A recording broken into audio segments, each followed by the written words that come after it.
जय हिंद दोस्तों, मैं एसपी सर आप सभी मित्रों का सदाशिव कोचिंग क्लासेस के यूट्यूब चैनल पर हार्दिक स्वागत करता हूं। दोस्तों DElEd BTC first semester complete mathematics section के अंतर्गत दोस्तों चैप्टर 5 अपवर्तक, विभाजक, अपवर्त, गुणज, समापवर्तक तथा समापवर्त की अवधारणा चल रहा है, जिसके अंतर्गत दोस्तों आप सभी मित्रों ने अभी तक लेक्चर 1 का अध्ययन कर लिया है। यानी दोस्तों आज की क्लास में लेक्चर कौन सा होगा? दूसरा होगा।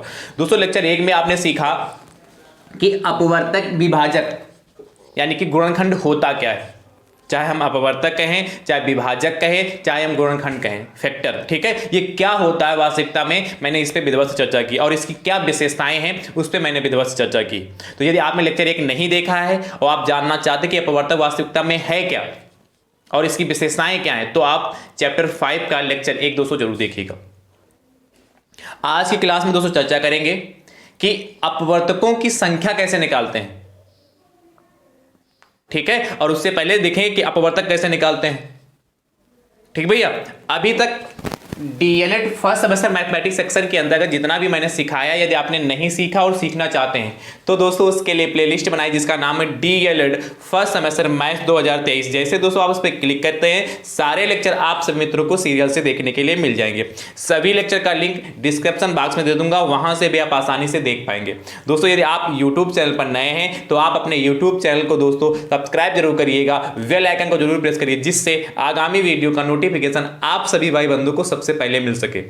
दोस्तों नोटिफिकेशन प्राप्त करने का एक दूसरा भी तरीका, आप टेलीग्राम चैनल को ज्वाइन कर लीजिए, जिसका लिंक मैं आपको डिस्क्रिप्शन बॉक्स में दे दूंगा, ठीक भैया। चलिए तो देखते हैं पहला प्रश्न। जैसे आपसे कह दें कि 36 के अपवर्तक लिखिए या बताइए। 36 के अपवर्तक बताइए, या आपसे कह सकता है लिखिए। तो दोस्तों ध्यान से समझिए, क्या आपसे पूछा 36 के अपवर्तक बताइए।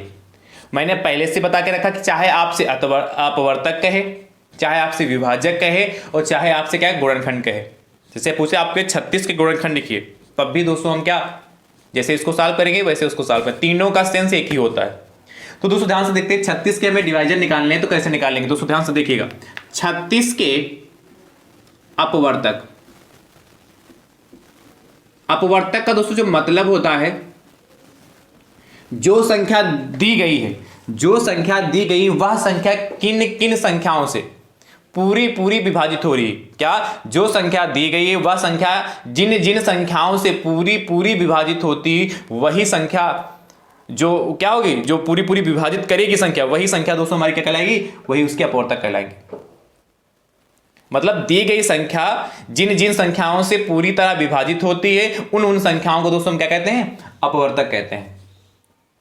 और पूरी तरह विभाजित होने का दोस्तों मतलब क्या होता है कि मतलब जो अपवर्तक इसके होंगे उससे यदि हम 36 को भाग करेंगे तो भाग करने पर शेषफल हमारा कितना आएगा, 0 आएगा। देखिए ध्यान समझिए, मैंने विशेषता में लिखा था कि 36 के अपवर्तक पूछा है, तो ध्यान समझिए। देखिए 1 से यदि हम 36 को भाग करेंगे तो पूरी पूरी विभाजित हो जाएगी। एक जो होता है प्रत्येक संख्या का अपवर्तक होता है। उसके बाद देखिए क्या 2 से 36 कटेगा, बिल्कुल कटेगा। 2 से भी 236 कटेगा, काट के देखिएगा आपका शेषफल 0 आएगा। 3 से कटेगा, 3 से भी कटेगा।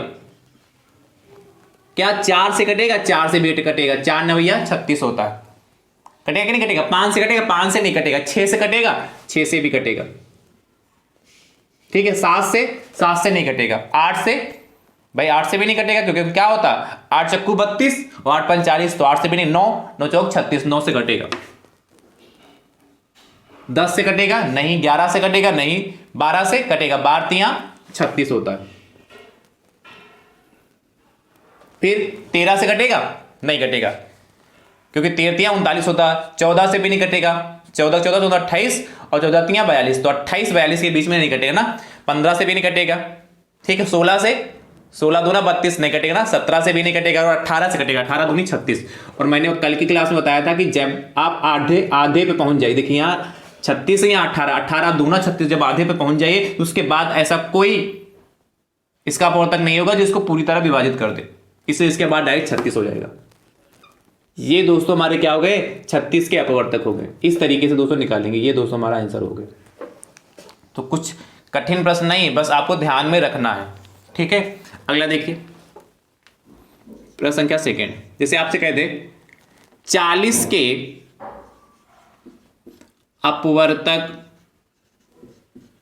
अपवर्तक लिखिए, या कहेगा ज्ञात कीजिए, या कहेगा बताइए, तो कैसे करेंगे?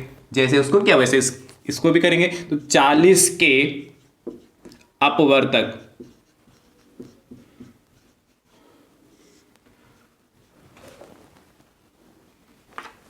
क्या क्या होगा, किस किस से 40 200 कटेगा?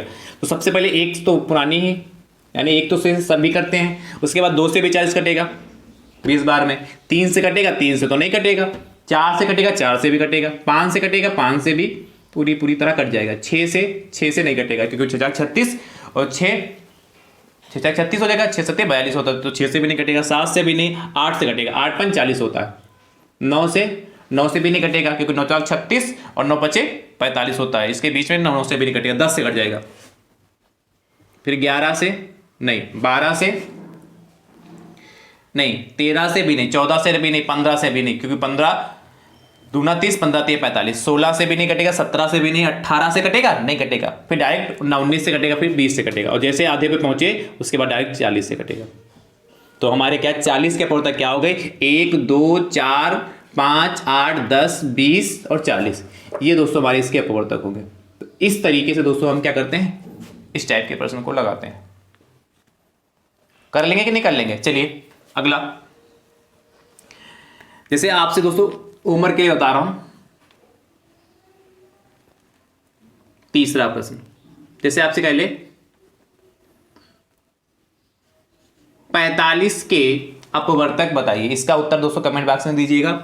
और चौथा प्रश्न देखिए 60 के अपवर्तक बताइए, 60 के अपवर्तक लिखिए या बताइए। इन 2 प्रश्नों के उत्तर दोस्तों कमेंट बॉक्स में दीजिएगा। अब दोस्तों चर्चा करते हैं कि इन अपवर्तकों की संख्या कैसे ज्ञात करेंगे। जैसे यहाँ 40 के अपवर्तक है तो कितने आए? 1 2 3 4 5 6 7 8 आए जाके। तो इनको हम पूछ लेता है कि 40 के कुल कितने अपवर्तक होते हैं, तो आपको निकाल के देना होता है। कैसे निकालेंगे उसको ध्यान से समझिएगा दोस्तों। इसको हटा दूं, चलिए अभी 40 के कितने हैं? 8 आए अपवर्तक, आपने देखा। चलो 40 वाला ही लेता हूं प्रश्न, ध्यान रखिए 40 के कुल कितने अपवर्तक आए? 8 आए। इसको निकालेंगे कैसे? प्रश्न संख्या दोस्तों 5 आपसे कह रहा है 40 के 40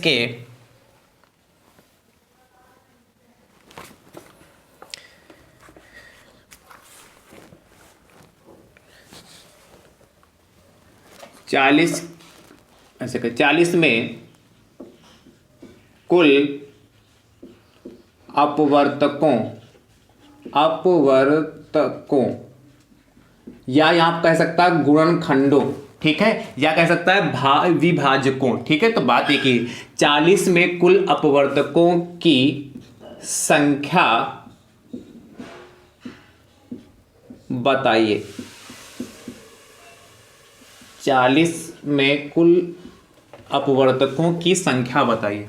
तो आपने निकाला कि 8 है, आपको पता है, मैं इसको करके दिखाऊंगा, वहां से भी आपको क्लियर हो जाएगा कैसे निकालेंगे। तो भैया 40 के दोस्तों पहले क्या निकालेंगे हम? अभाज्य गुणनखंड निकालेंगे। क्या निकालेंगे? अभाज्य गुणनखंड। जब हम इस तरीके से दोस्तों निकालते हैं तो वो दोस्तों जो इस साइड में हमारे आते हैं वो अभाज्य गुणनखंड आते हैं, प्राइम फैक्टर दोस्तों हमारे आते हैं। समझ पाए कि नहीं समझ पा रहे हैं? और आपसे पूछा कुल अपवर्तक यानी कुल गुणनखंड पूछे हैं, तो कैसे करेंगे? ध्यान समझिए, देखिए किससे कटेगा? 2 से कटेगा। 2 0 हो गया, 2 भाई 2 दूना 4, 0 हो गया, फिर 2 से कटेगा, 2 एकम 2 2 5 और फिर 0 हो गया, फिर 2 से कटे 2 पंचे 10, फिर 205 से ये 200 बार कट के आया जाके। अब 240 के 200 हमारे फैक्टर क्या आया जाके? 40 को क्या लिखा? 2 गुणे 2 गुणे 2 गुणे 5, ये तो लिखोगे। अब ध्यान समझिएगा। अच्छा इसको लिख सकते, देखिए 2 गुणे 2 गुणे 2, ये कितनी बार लिखा? 3 बार लिखा। यानी कि दोस्तों इसको ये भी तो लिख सकते 2 की पावर 3 और गुणे 5। यहाँ 5 की पावर क्या है? जब कुछ नहीं दिख रही तो 1 मान सकते हैं। ये 240 के हमारे क्या वेक्टर होगा, इस तरीके से हम लिख लेंगे, कोई दिक्कत तो नहीं। अब दोस्तों क्या करने के पूछा क्या था, 40 के अपवर्तकों, 40 के अपवर्तकों की संख्या बराबर 40 के अपवर्तकों की संख्या बराबर कैसे निकालेंगे। जब आप क्या करेंगे, जब ये फुटकर में मतलब क्या अलग अलग लिखे थे उनको हमने क्या पावर में बदल दिया, ठीक है। क्या किया, दो गुणे दो 3 बार लिखा था, उसको हमने 2 की पावर 3 लिख लिया और 5 की पावर दोस्तों 1 कर दिया, कोई दिक्कत तो नहीं। अब दोस्तों क्या करेंगे, जो पावर लगी है यहां 2 की पावर कितनी 3, सिर्फ आपको पावर पे ध्यान देना, घात जो लगी है घात पर आपको विशेषकर ध्यान देना है। यहां घात कितनी दोस्तों 3 लगी है, तो आप यहां 3 लिखिए और उसके बाद जो भी घात है उसमें एक क्या कर देंगे, जो भी घात है उसमें दोस्तों उसमें हम 1 जोड़ देंगे, ठीक। क्या किया, 2 की पावर 3 है, जो भी घाते हैं उनमें 1 जोड़ देंगे और जोड़ने के बाद फिर दोस्तों क्या ब्रैकेट में बंद कर देंगे, फिर गुणे का चिन्ह लगाएंगे, साइन लगाएंगे। उसके बाद देखिए 5 की पावर कितनी 1, इसमें भी दोस्तों हम 1 जोड़ देंगे, और क्या 1 है 1 में 1 जोड़ देंगे तो 2 हो जाएगा। तो दोस्तों सॉल्व करने में कितना आएगा, 3 + 1 4 हो गया, गुणे बीच में है, 1 + 1 2 हो गया, कितना आ गया कि 8।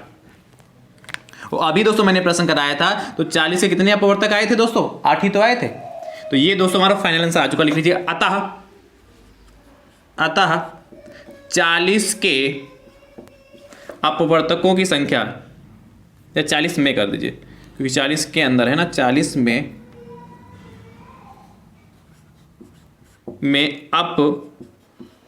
अपवर्तकों की संख्या, ये दोस्तों 8 आ गई।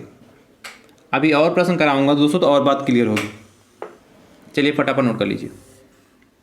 ये दोस्तों हमारा फाइनल आंसर आ चुका तो है, तो दोस्तों बहुत ही आसान, और कर लेंगे कि नहीं कर लेंगे, चलिए नोट करिए फटाफट।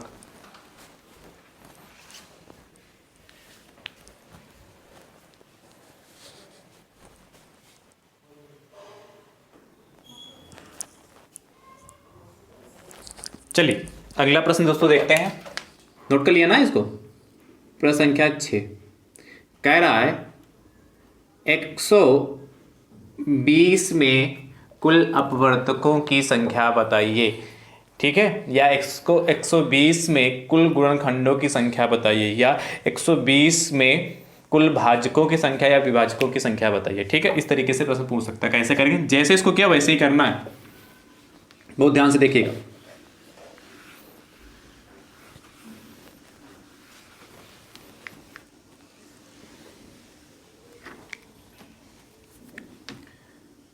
तो दोस्तों क्या करेंगे, पहले 120 के अभाज्य गुणनखंड निकाल लेते हैं।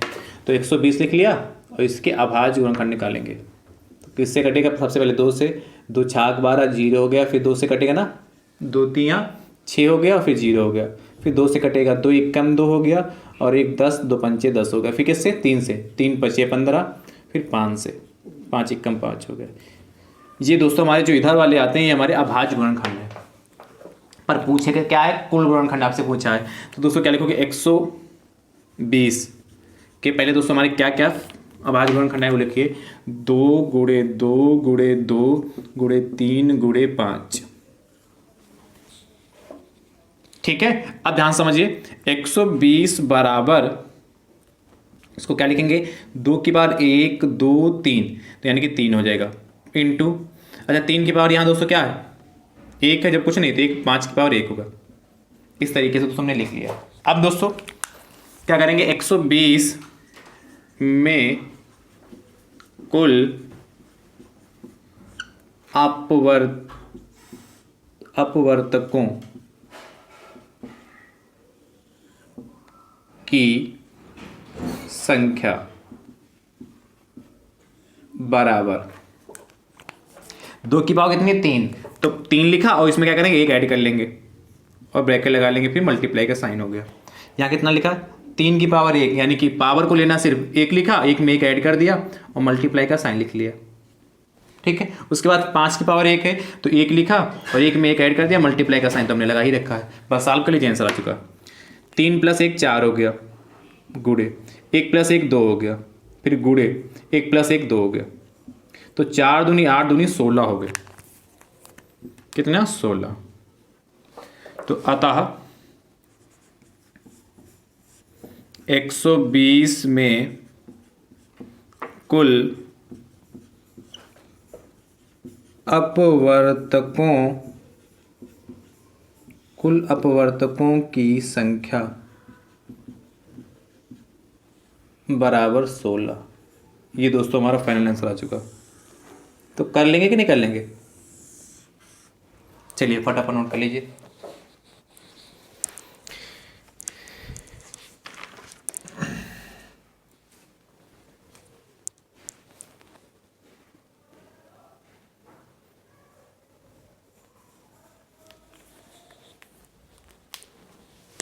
चलिए अगला प्रश्न देखते हैं।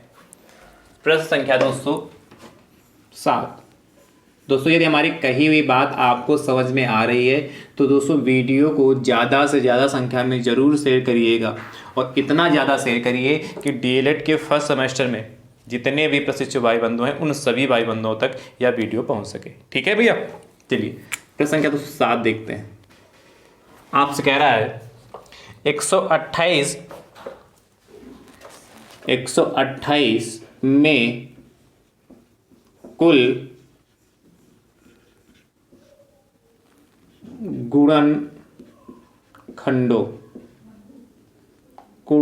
गुणनखंडों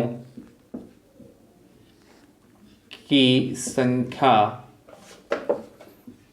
संख्या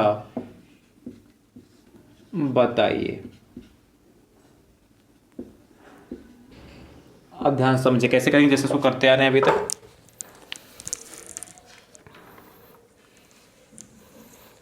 हमें कुल गुणनखंडों की संख्या बतानी है। ध्यान से देखिएगा।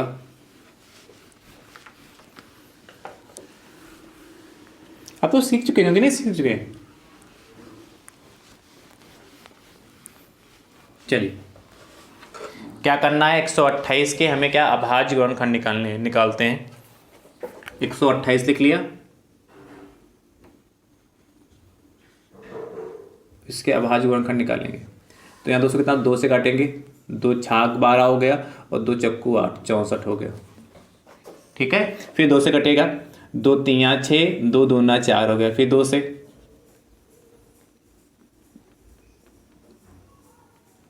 तो कितना हो जाएगा, 2 1 2 और 2 छाक 12। फिर 2 से, 2 8 16, फिर 2 से 2 चक्कू 8, फिर 2 से 2 2 4, फिर 2 से, ये तो सब 2 2 से ही कट गया।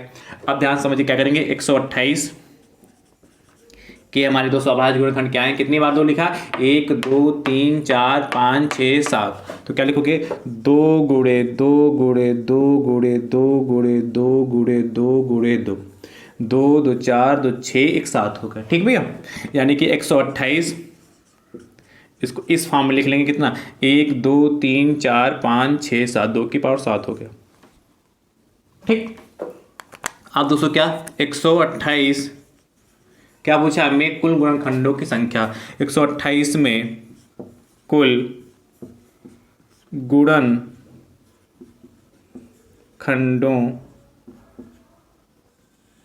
की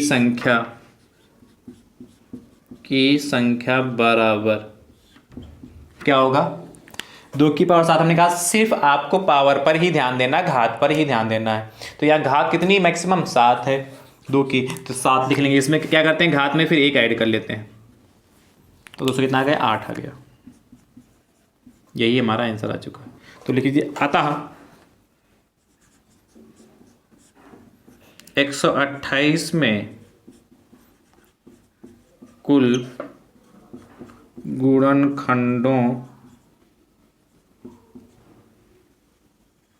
खंडों की संख्या,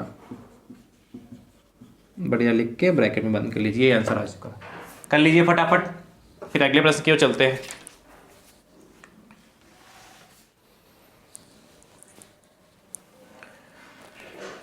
नोट करते रहिए फटाफट दोस्तों।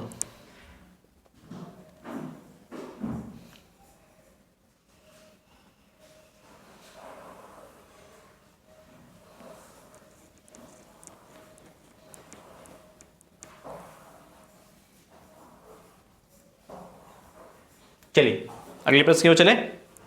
देखिए प्रश्न संख्या दोस्तों 8।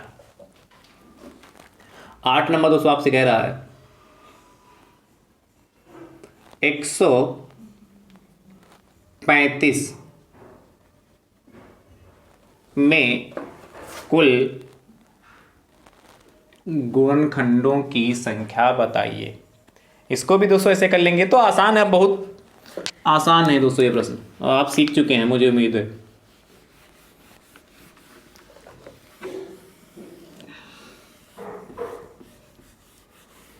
बहुत ध्यान से देखिएगा कैसे करेंगे।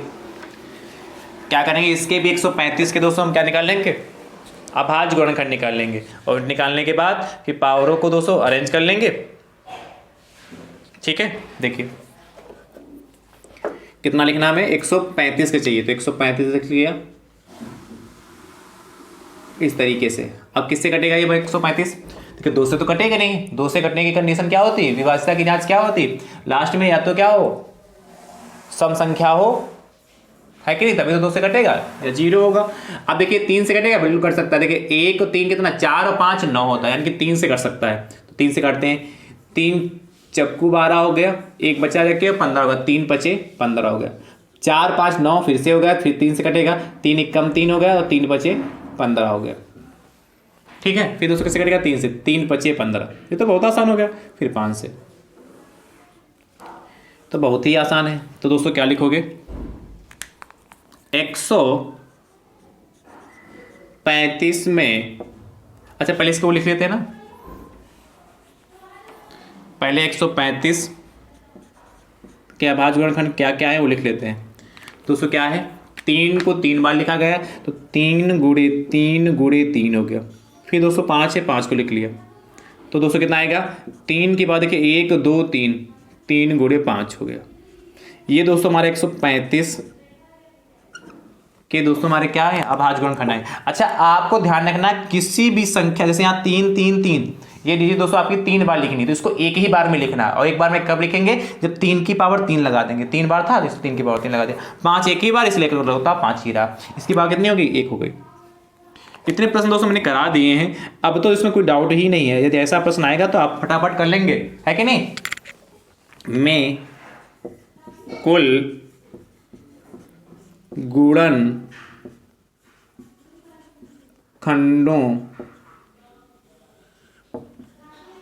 की संख्या, कुल गुणनखंडों की संख्या क्या होगा, 3 की पावर दोस्तों 3 है, तो आपको पावर से मतलब है 3 लिखा, फिर इसमें क्या करेंगे, 1 ऐड कर लेंगे, फिर मल्टीप्लाई का साइन लगा दिया, फिर 1 लिखा, 1 में 1 ऐड कर लेंगे, बस सॉल्व कर लीजिए। तो दोस्तों ब्रैकेट को पहले सॉल्व करते हैं ना, तो 3 + 1 4 हो गया, गुणे है तो गुणा लगा लिया, 1 + 1 2 हो गया, कितना 4 दूनी 8 आ गया। ये दोस्तों हमारा फाइनल आंसर आ चुका, तो यहाँ लिख लीजिएगा। अतः 135 में कुल गुणनखंडों की संख्या बराबर 8 आ चुकी है। तो दोस्तों मुझे उम्मीद है कि इस टाइप के प्रश्नों को आप अच्छे से कर लेंगे। अब तो बहुत समझ चुके हो, क्योंकि इतने सारे प्रश्न दोस्तों मैंने आपको करा दिए हैं। समझ लिया कि नहीं समझ लिया, चलिए फटाफट नोट कर लीजिए, फिर उसके बाद दोस्तों अगले प्रश्न की चर्चा करते हैं। इसको फटाफट दोस्तों नोट करिए, बहुत ही आसान प्रश्न है। अगला दोस्तों प्रश्न देखते हैं।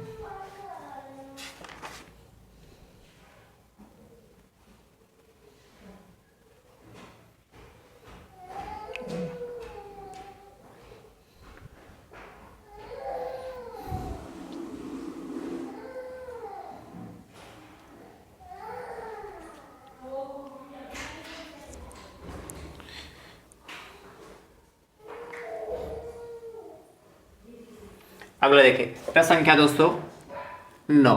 आपसे कह रहा है भैया 1080 में कुल गुणनखंडों की संख्या, 1 मिनट,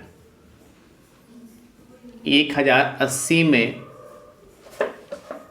में अभाज्य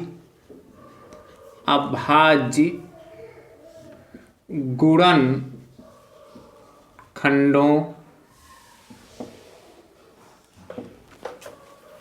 की संख्या तथा कुल गुणनखंडों की संख्या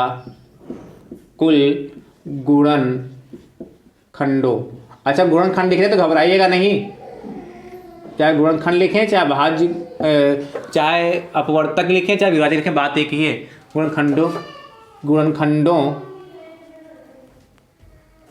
गुणनखंडों की संख्या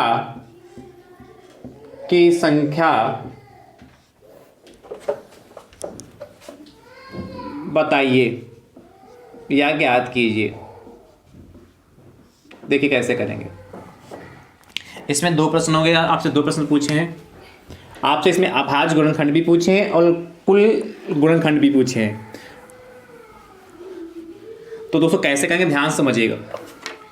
पहले दोस्तों इसके क्या अभाज्य गुणनखंड निकालते हैं। 1080 हो गया। अब ध्यान समझिएगा, किससे कटेगा? सबसे पहले 2 से कटेगा। 2 पंचे 10 हो गया, 2 चक्कू 8 हो गया, 0 हो गया, 540 हो गया। ठीक है, उसके बाद फिर से 2 से कटेगा। 2 दूना 4, 2 सती 14 और फिर 0 हो गया। फिर 2 से कटेगा ना, 2 एकम 2, 2 तिया 6, 2 पंचे 10। अब देखिए या 2 से नहीं कटेगा तो किससे कटेगा दोस्तों? अब कटेगा 5 3 8 1 9, 3 से कटेगा। कितना? 3 चक्कू 12 हो गया और 3 पचे 15। फिर 4 5 9 हो गया, इसलिए दोस्तों फिर 3 से कटेगा। 3 एकम 3 और 3 पचे 15। फिर 3 से कटेगा, 3 पचे 15 और फिर दोस्तों किससे कटेगा? 1 से कटेगा।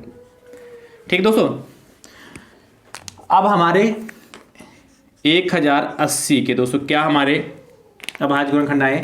2 गुणे 2 गुणे 2 3 बार है, गुणे 3 गुणे 3 गुणे 3 3 बार है और गुणे 5।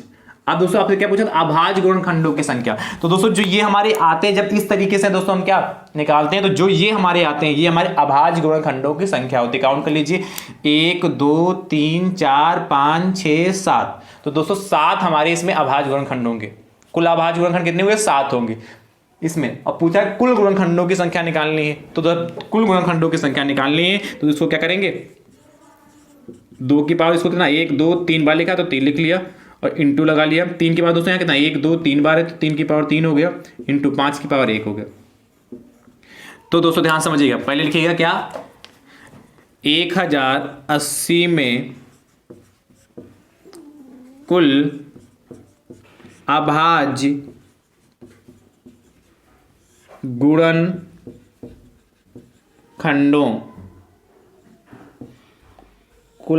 गुणनखंडों की संख्या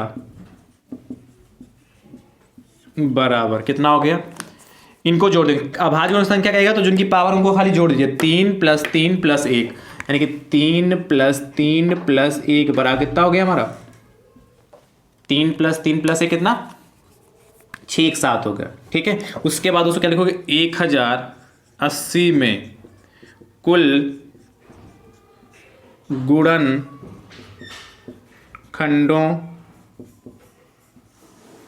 गुणनखंडों की संख्या बराबर कितना हो जाएगा? ध्यान समझिएगा, जो पावर होगी उसमें 1 ऐड कर लेंगे। तो सीख चुके हैं, 3 + 1 इंटू लगा लिया। फिर दोस्तों कितना? 3 + 1 फिर से इंटू हो गया और +1 + 1 फिर से इंटू हो गया। तो दोस्तों कितना हो जाएगा हमारा? देखिए 3 + 1 4 हो गया गुणे, फिर 3 + 1 4 हो गया गुणे दोस्तों कितना? 2 हो गया। तो 4 चक्कू 16 और 2 ना 32, यानी कि 32 ये हो गया। यानी कि 7 और 32 ये दोनों दोस्तों हमारे आंसर हो गए। जो ब्लैक से लिखा 7 है 32 दोनों हमारे आंसर हो जाएंगे।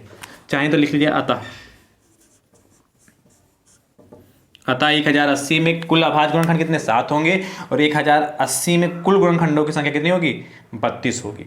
कैसे किया? हमने जिनकी पावर थी 3 में 1 ऐड कर दिया तो 4 मिला और फिर 3 1 में ऐड किया, फिर 4 मिला और 1 में 1 ऐड किया 2 मिला, तो 4 चक्को 16 2 ना 32 आ गया। तो इस तरीके से दोस्तों इस टाइप के प्रश्न को लगाते हैं। मुझे उम्मीद है कि अब आप अच्छे से सीख चुके हैं। चलिए फटाफट नोट करिए। तो भैया हमने बहुत सारे प्रश्न करा दिए हैं और आपने सीख भी बहुत अच्छे से लिया होगा। 10 नंबर देखिए प्रश्न कह रहा है 620 में अभाज्य गुणनखंडों की संख्या तथा कुल गुणनखंडों की संख्या बताइए। जैसे किया वैसे करिएगा और इसका उत्तर दोस्तों कमेंट बॉक्स में जरूर दीजिएगा। मिलते हैं दोस्तों कल की क्लास में। थैंक यू सो मच दोस्तों। राधे राधे दोस्तों।